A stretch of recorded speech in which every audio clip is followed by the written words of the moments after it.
Hello everyone, welcome to कलयुग पाठशाला। जैसा कि आप सभी जानते हैं कि प्रीवियस क्लास में हमने सिंधु नदी घाटी सभ्यता के बारे में पढ़ा है, जिसमें हमने हड़प्पा को पढ़ा, मोहनजोदड़ो को पढ़ा। आज हम लोथल के बारे में पढ़ेंगे। इससे पहले अगर आप चैनल पे नए हैं तो वीडियो को लाइक और चैनल को सब्सक्राइब कर दें। तो चलिए स्टार्ट करते हैं हमारे आज का टॉपिक लोथल। लोथल की अगर बात करी जाए तो ये कहाँ पर है? गुजरात के खंभात क्षेत्र में स्थित है। मैंने जब आपको स्टार्टिंग में सिंधु नदी घाटी सभ्यता की स्टार्टिंग की थी, तब मैंने आपको बताया था कि गुजरात के अंतर्गत दो क्षेत्र आते हैं। एक आता है गुजरात का कच्छ क्षेत्र और दूसरा गुजरात का खंभात क्षेत्र। तो लोथल जो है वह किस क्षेत्र में आता है? गुजरात के खंभात क्षेत्र में आता है। ठीक है, आपको ये चीज़ याद रखनी है। ठीक है, ये जितनी भी साइट्स हैं उनके आपको लोकेशन अच्छे से पता होनी चाहिए कि कहाँ पर ये स्थित है। ठीक है, तो लोथल की अगर बात करी जाए तो ये कहाँ पर स्थित है? ये गुजरात के खंभात क्षेत्र में स्थित है। कहाँ पर? गुजरात का जो खंभात क्षेत्र है वहाँ पर स्थित है। ठीक है, लोथल गुजरात के खंभात क्षेत्र में स्थित है। किस जिले में? तो अहमदाबाद जिले में भोगबा और साबरमती के संगम के समीप। तो जो भोगबा नदी और साबरमती है, इसके संगम के समीप भोगबा तट पर स्थित है। कहाँ पर? भोगबा तट पर स्थित है। तो क्या हो गया इसकी लोकेशन? ये कहाँ पर स्थित है? गुजरात के खंभात क्षेत्र में स्थित है और अहमदाबाद जिले में भोगबा और साबरमती का जो संगम है उसके समीप भोगबा तट पर स्थित है। ठीक है, क्लियर? लोथल कहाँ पर है? गुजरात के खंभात क्षेत्र में, अहमदाबाद जिले में भोगबा और साबरमती के संगम के समीप जो आपका भोगबा तट है उस पर स्थित है। ठीक है, क्लियर? चलिए नेक्स्ट आ जाती है जो इम्पोर्टेंट पॉइंट होता है खोज। साइट की आपको क्या पता होनी चाहिए? लोकेशन पता होनी चाहिए और साथ ही साथ उसकी खोज किसने की है ये भी पता होना चाहिए। तो लोथल की जो खोज है वो 1954 में की गई थी। कब? 1954 में की गई थी। किसके द्वारा? एस.आर. राव ने की थी। किसने की थी? एस.आर. राव ने की थी। तो लोथल की खोज किसने की? एस.आर. राव ने की थी। कब? 1954 में। और इससे पहले मैंने आपको किसका बताया? हड़प्पा की बताइए। तो हड़प्पा की खोज कब हुई थी? तो हड़प्पा की खोज हुई थी 1921 में। कब हुई थी? 1921 में हुई थी। ठीक है, 1921 में हुई थी। और मोहनजोदड़ो की खोज कब हुई है? तो मोहनजोदड़ो की खोज हुई है 1922 में। ठीक है, यानी 1921 और 1922 में। ठीक है, 1922। लोथल की कब हुई? 1954 में। ठीक है, तो अगर आपसे पूछा जाए कि हड़प्पा की खोज किसने की थी, तो इसकी खोज की थी दयाराम साहनी ने। किसने? दयाराम साहनी ने। ठीक है, दयाराम साहनी ने, क्योंकि हड़प्पा जो था वो सिंधु नदी घाटी सभ्यता के अंतर्गत खोजा गया पहला स्थल था, इसीलिए दयाराम साहनी को इसका खोजकर्ता माना जाता है। ठीक है, मोहनजोदड़ो इसकी खोज की थी राखाल दास बनर्जी ने। किसने? राखाल दास बनर्जी ने। राखाल दास बनर्जी ने। ठीक है, क्लियर? और लोथल की खोज किसने की है? तो आपने देखा एस.आर. राव ने की थी। कब? 1954 में। ठीक है, चलिए राव के अगर पूरे नाम की बात की जाए तो इनका पूरा नाम क्या हो जाता है? तो इनका पूरा नाम है शिकारीपुरा रंगनाथ रॉय।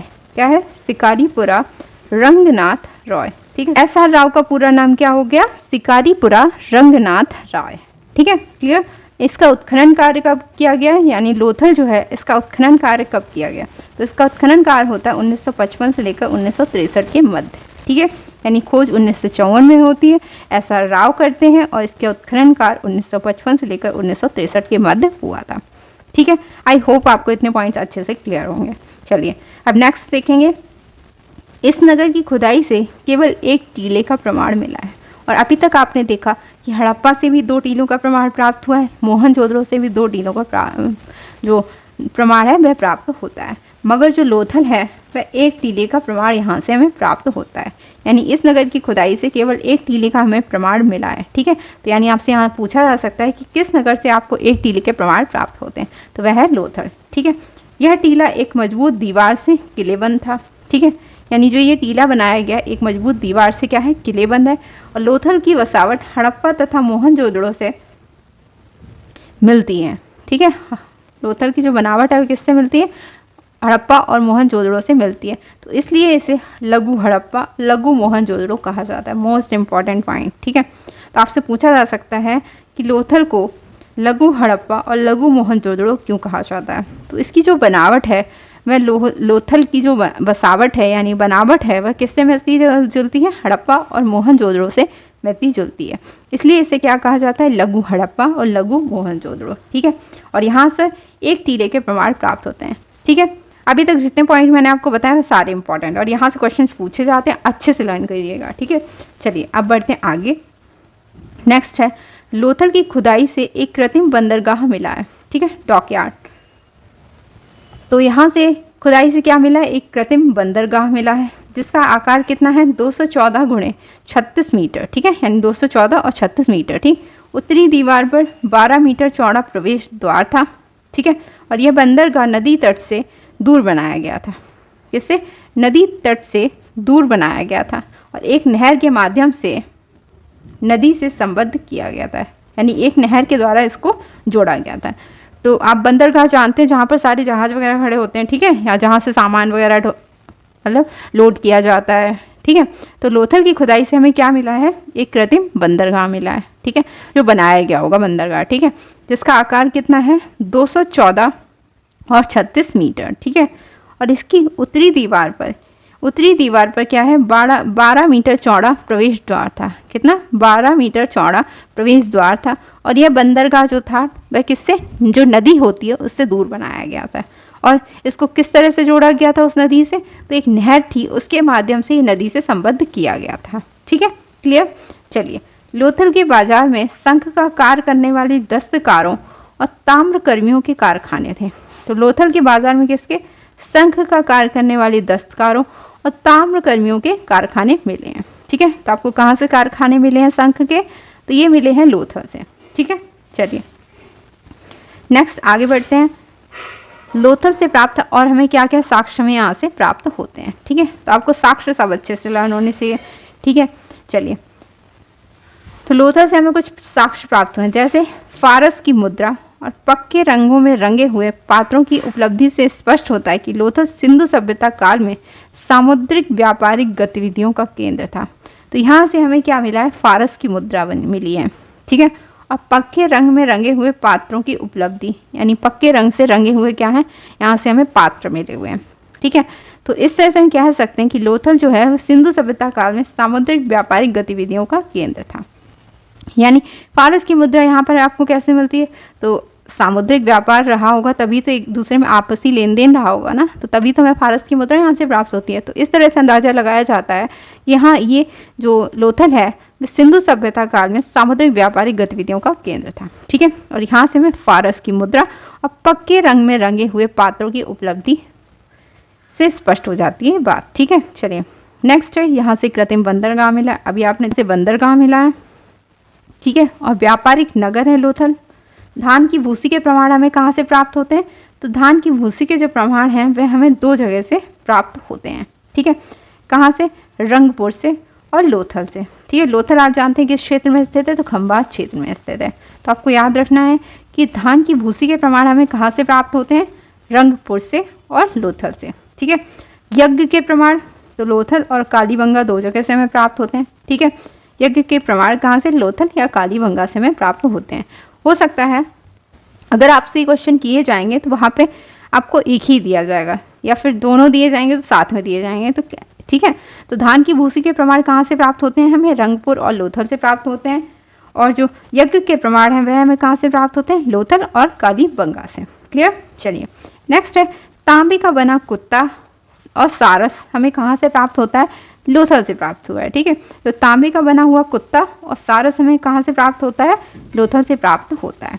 ठीक है, चलिए आगे देखेंगे।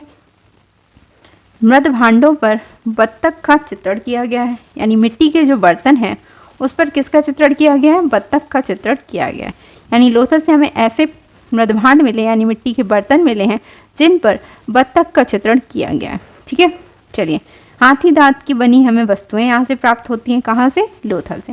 यानी हाथी दांत की जो हाथी का जो दांत होता है उससे कई सारी वस्तुएं बनाई जाती हैं। ठीक है, तो वह कहाँ से हमें प्राप्त हुई हैं, लोथल से प्राप्त हुई हैं। ठीक है, अनाज के बाले मोस्ट इम्पॉर्टेंट। ठीक है, अनाज के बाले आपको कहाँ से प्राप्त होते हैं, लोथल से प्राप्त होते हैं। धूर्त लोमड़ी के चित्र जो मैं टिक मार रही हूँ, यानी इम्पॉर्टेंट, ये सारे इंपॉर्टेंट हैं। ठीक है, यानी अनाज के बाले ये मोस्ट इम्पॉर्टेंट है, और धूर्त लोमड़ी का चित्र ये भी मोस्ट इम्पॉर्टेंट है। ठीक है, खेल बोर्ड, देखा जाए अभी तक जितने साक्ष्य मिले हैं वहाँ पर हमें कहीं पर खेल बोर्ड का नहीं मिला, ठीक है, तो ये भी इम्पॉर्टेंट हो जाता है। यानी शतरंज के बोर्ड के नमूने हमें कहाँ से प्राप्त हुए हैं, तो वह लोथल से प्राप्त हुए हैं। गोरिल्ला की मृण मूर्तियाँ, ठीक है, गोरिल्ला की मृण मूर्तियाँ यानी गोरिल्ला जो है उसकी मिट्टी की मूर्तियाँ हमें यहाँ से प्राप्त हुई हैं। बाट माप तौल की वस्तुएं भी यहाँ से प्राप्त हुई हैं। घोड़े की मृण मूर्तियाँ भी प्राप्त हुई। 3 युग्म समाधियाँ, ये भी मोस्ट इंपॉर्टेंट है, ठीक है, 3 युग्म समाधि हमें कहाँ से प्राप्त हुई है, तो लोथल से प्राप्त हुई है। यानी 3 लोगों को एक साथ समाधि कहाँ से प्राप्त हुई है, लोथल से, ठीक है। चलिए नेक्स्ट है मनके। मनके यानी जिसे जैड हार या मनके से निर्मित हार बोलते हैं, ठीक है, या फिर आपसे पूछा जा सकता है कि जैड हार के प्रमाण कहाँ से प्राप्त होते हैं, तो ये कहाँ से प्राप्त होते हैं, लोथल से, ठीक है। जैड हार होता क्या है, तो मनके से निर्मित हार होता है, ठीक है। तो मनके बनाने का कारखाना आपको कहाँ से प्राप्त हुआ है, तो ये 2 जगह से, चनहूदड़ो और लोथल, 2 जगह से, ठीक है। कहाँ से, चनहूदड़ो और लोथल, ठीक है। तो आपको याद रखना है कि मनके बनाने का कारखाना कहाँ से प्राप्त हुआ है, चनहूदड़ो से और लोथल से, ठीक है। चलिए आगे नेक्स्ट है सेल खड़ी की बनी गोल मुहर, जिस पर 1-2 मुहे राक्षस का अंकन है और जिसके आगे 2 हिरण को कूदते हुए दिखाया गया है। सबसे पहली बात, ये मोस्ट इम्पॉर्टेंट है, ये साक्ष्य मोस्ट इम्पॉर्टेंट है, ठीक, कि यहाँ से सेल खड़ी की बनी हुई गोल मुहर मिली है। यानी यहाँ से हमें एक मुहर प्राप्त होती है, वह कैसी है, गोल है, और किसकी बनी हुई है, सेल खड़ी की बनी हुई है, ठीक है। सेल खड़ी की बनी हुई गोल मुहर जो हमें प्राप्त होती है कहाँ से, लोथल से, क्लियर। और जिस पर क्या बना हुआ है, मुहर तो मिली है मगर उस पर बना क्या क्या है, जिस पर 1-2 मुहे राक्षस का अंकन है, यानी एक ऐसा राक्षस उस पर बना हुआ है उस मुहर पर जिसके 2 मुख हैं, ठीक है, यानी 2 मुँह हैं, और जिसके आगे 2 हिरण को कूदते हुए दिखाया गया, और उस राक्षस के आगे जो 2 हिरण हैं उनको कूदते हुए दिखाया गया है, ठीक है। तो यहाँ से हमें सेल खड़ी की बनी गोल मुहर प्राप्त होती है, जिस पर 1-2 मुहे राक्षस का अंकन किया गया है और जिसके आगे 2 हिरण को कूदते हुए दिखाया गया है, ठीक है। यहाँ से एक तांबे का सारस मिला है, ये हमने देखा था, ठीक है। तो यहाँ से हमें तांबे का सारस और तांबे का कुत्ता भी मिला है, ठीक है। तो ये हो जाते हैं मोस्ट इंपॉर्टेंट साक्ष्य यहाँ से जो हमें प्राप्त हुए हैं। एक बार देख लेंगे अच्छे से सारे। चलिए, तो यहाँ से हमें सेल खड़ी की बनी एक गोल मुहर प्राप्त हुई है, ठीक है, और जिस पर क्या है, 1-2 मुहे राक्षस का अंकन किया गया और जिसके आगे 2 हिरण को कूदते हुए दिखाया गया। यहाँ से हमें तांबे का सारस और तांबे का कुत्ता भी मिला है, ठीक है। चलिए नेक्स्ट है, आपसे पूछा जा सकता है कि मनके बनाने का कारखाना हमें कहाँ से प्राप्त हुआ है, तो वो आपको याद रखना है, चनहूदड़ो और लोथल दोनों जगह से हमें मनके बनाने का कारखाना प्राप्त हुआ है, ठीक है। या फिर जैड हार पूछा जाए तो वह भी कहाँ से हो गया, चनहूदड़ो और लोथल दोनों जगह से, ठीक है। 3 युग्म समाधियाँ, ये मोस्ट इंपॉर्टेंट है कि एक साथ 3 युग्म यानी 3 लोगों की समाधियाँ कहाँ से प्राप्त होती हैं, तो लोथल से प्राप्त होती हैं, ठीक है। नेक्स्ट है घोड़े की मृण मूर्तियाँ, बाट माप तौल की वस्तुएं, ये सारी चीज़ें अगर देखी जाए तो हमें लोथल से ही प्राप्त हुई हैं, ठीक है। तो आपको ये सारी लर्न ही करनी है, इंपॉर्टेंट है सारी चीज़ें, ठीक है। गोरिल्ला की मृण मूर्तियाँ, खेल बोर्ड यानी शतरंज के बोर्ड के नमूने, धूर्त लोमड़ी के चित्र, अनाज के बाले, हाथी दांत की बनी जो वस्तुएं होती हैं वह हमें यहाँ से प्राप्त होती हैं, मृद भांडों पर बत्तख का चित्र, ठीक है। चलिए, और अभी आपने देखा कि तांबे का बना सारस और कुत्ता हमें यहाँ से प्राप्त होता है, ठीक है। यज्ञ के प्रमाण हमें कहाँ से प्राप्त होते हैं, तो लोथल और कालीबंगा दोनों जगह से, ठीक है। धान की भूसी के प्रमाण हमें कहाँ से प्राप्त होते हैं, रंगपुर और लोथल। लोथल आप जानते हैं किस क्षेत्र में है, खंभात क्षेत्र में स्थित है। यहाँ से हमें कृत्रिम बंदरगाह मिला है, ठीक है, यह एक व्यापारिक नगर, और फारस की मुद्रा भी हमें यहाँ से प्राप्त होती है, ठीक है। चलिए, लोथल के बाजारों में शंख कार करने वाले दस्तकार और ताम्रकलियों के कारखाने भी प्राप्त हुए, ठीक है। और यहाँ से एक कृत्रिम बंदरगाह मिला है, ठीक है, जिसका आकार 214 और 36 मीटर है। उत्तरी दीवार पर 12 मीटर चौड़ा प्रवेश द्वार है और ये बंदरगाह नदी से दूर बनाया गया था और नहर के माध्यम से इसको जोड़ा गया है, ठीक है। और ये जो लोथल है वह कितने, इसमें एक टीले का प्रमाण हमें प्राप्त होता है लोथल से, और यह एक टीला जो है वो मजबूत दीवार से किलेबंद किया गया है। लोथल की जो बसावट है वो किससे मिलती है, हड़प्पा और मोहनजोदड़ो से मिलती है, इसलिए इसे लघु हड़प्पा और लघु मोहनजोदड़ो कहा जाता है। लोथल कहाँ पर स्थित है, गुजरात के खंभात क्षेत्र में स्थित है। अहमदाबाद जो जिला है वहाँ पर भोगवा और साबरमती के संगम के समीप भोगवा तट पर स्थित है, ठीक है। इस नगर की खोज कब की गई थी, तो 1954 में की गई थी। किसने की थी, SR राव ने की थी।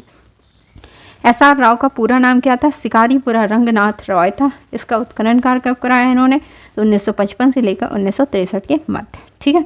और हड़प्पा की खोज कब हुई थी? 1921 में दयाराम साहनी ने की थी, और मोहनजोदड़ो की 1922 में किसने की थी? राखाल दास बनर्जी ने की थी। तो ये हो गया लोथल। आई होप आपको लोथल अच्छे से समझ आ गया होगा और एक एक पॉइंट अच्छे से क्लियर हो गया होगा। अगर आपको वीडियो अच्छी लगी है तो वीडियो को लाइक करें, शेयर करें और चैनल को सब्सक्राइब करें। मिलते हैं नेक्स्ट वीडियो में, तब तक के लिए थैंक यू।